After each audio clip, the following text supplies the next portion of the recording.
ya leo tarehe 1 mwezi wa 7 nimefika katika ofisi za Chama cha Mapinduzi wilaya ya Momba kwa ajili ya kuchukua fomu ya kuendeleza pale nilipoishia, kwa maana ninagombea katika nafasi ya ubunge katika jimbo la Tunduma.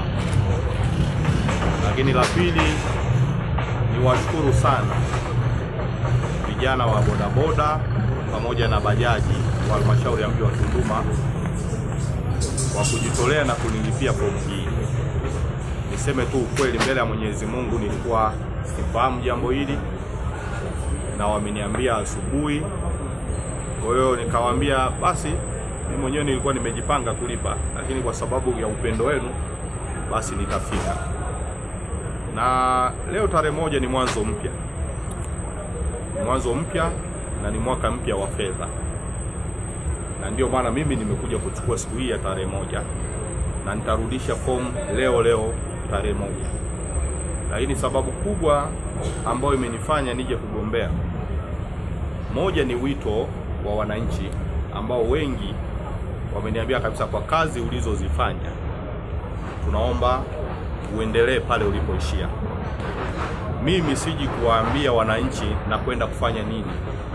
Wananchi wameona nimefanya nini katika miaka 5. Magorofa kwenye mji wa Tunduma yanazungumza, vituo vya afya vinazungumza, tunaendelea na ujenzi wa barabara za lami, mikopo kwa makundi ya kina mama, vijana na watu wenye ulemavu inaonekana. Mapato tumepandisha kwa kiwango ambacho hakuna mtu alitarajia. Ndio maana unaona hata leo vijana wa bodaboda na bajaji wamekuja, kwa sababu tumewanyanyua maisha yao. Wameacha shughuli za zamani zisizo rasmi, sasa hivi wapo katika mifumo rasmi. Kwa hiyo nikipata nafasi kwa awamu nyingine, wananchi wategemee makubwa zaidi kuliko yale ambayo nimeyafanya katika kipindi hiki.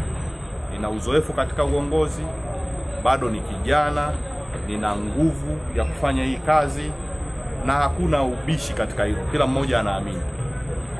Wagombea ni wengi wanaendelea kujitokeza, lakini mshindi ni mmoja.